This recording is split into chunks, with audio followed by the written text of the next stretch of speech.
Kaya nga nagkaroon ng kasalanan ng mga lalaki dahil sa babae. Victim blaming ka na naman eh.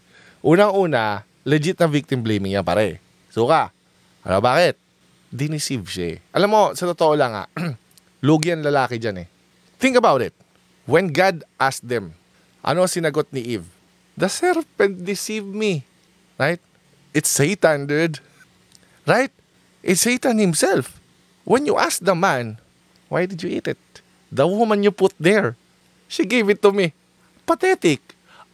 Doon natin nakuha yung victim blaming, guys. Alam ko na. Pero sino ba yung victim? Anyway. Doon natin pala namana. Gets ko na. O ngayon, wala na. Kampi na kami ni Gabe ngayon. Gets ko na. Doon pala natin namana yung original of victim blaming. Diba? Nagets ko na. Kasi iba walang accountability. Tapos sinisipan ni Adan. Nagets nyo? Gets ko na. Oo nga naman. Gets mo na yung 97%. Gets ko na.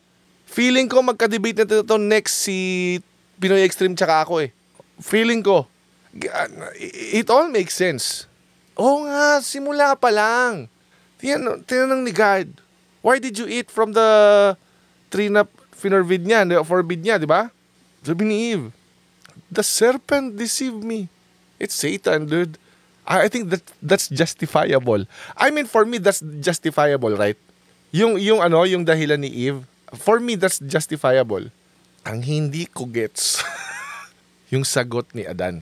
The woman you put here, she gave it to me.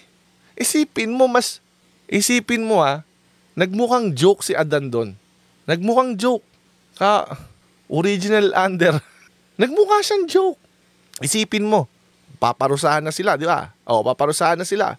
Ikaw, you will yung childbearing very painful, and then you will your desire will be contrary to your husband's desire. Isipin mo, ang unang-una sinabi kay Adan nung paparusahan na, because you listened to your wife. Isipin mo inuna nga yung serpent eh. Alam talaga ng Diyos talagang si Satan yung pinaka di ba? Sisihin eh. Tapos, sunod si Eve, yung pinaka-joke. Yun yung huli. Because you listened to your wife. Simula, mali talaga tayong mga lalaki. Okay. Hindi, na-gets ko na. Mukhang end live na, guys. Gets ko na eh. I think we're done. I think it's settled. I think they're right. We always blame them. We always blame them for our shortcomings. I think. Yeah. I think they're right. We always blame them. Yeah. Tara na, guys. Salamat sa pagbisita nyo. 178 tayo. Maraming salamat. Okay. So, tara na. Let's go.